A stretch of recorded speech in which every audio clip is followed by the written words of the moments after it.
The financial plan is a very, very important part of your business plan. Obviously, Andrew, it's going to be looking at what?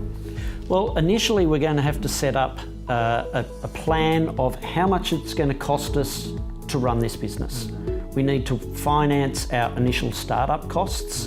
We need to make sure that we've got enough finance to run the business for the first 3 to 6 months, which is usually the most painful because your income is so slow in coming in those first few months. So we need to do a plan for initial 6 months with startup.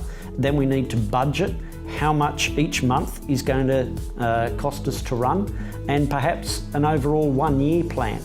Now, when we're doing a budget, we'll talk about not just making a 1 year plan and dividing it by 12. We'll actually have to itemise it into months, because sometimes January in sales, you're not going to be producing a lot of income, whereas spring is usually a different thing. And you do break them up by seasons also, but breaking them by month also helps when you look at other months, such as January.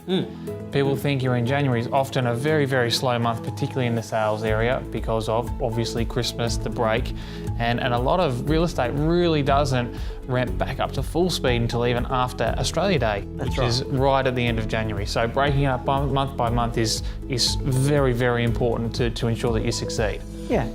So as part of our financial plan, we need to work out what our current financial position is.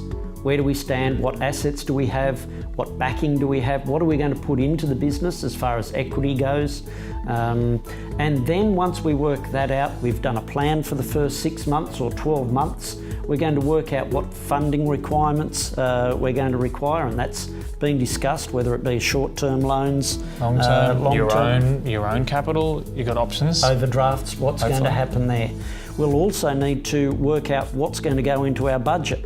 When we look at how much does software cost, how much does RP Data or Domain or realestate.com, those sorts of costs, as well as wages, as well as taxes, superannuation, GST, pay-as-you-go tax. There's a number of things that we need to work into our budget that we're not going to find ourselves short of cash when those expenses become due.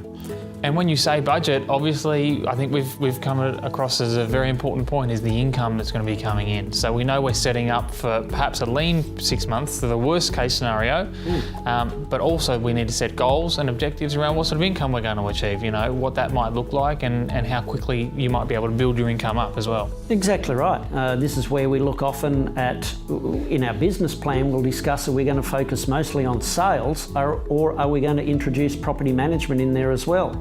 A lot of offices go straight for the sales, but they don't back that property management into it, and yet that can help us and build our asset base very quickly and provide us with a little bit of extra cash flow to keep us going.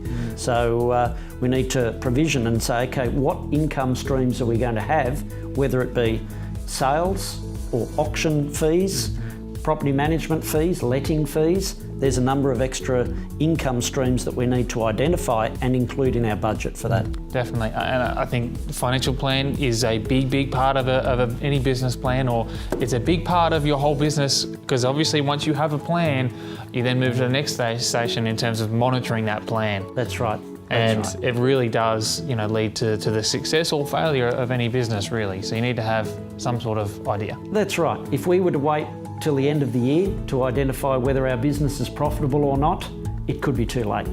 We need to be able to work out a strategy for regularly looking at the business plan and the financial plan and seeing how that's matching with the actuals.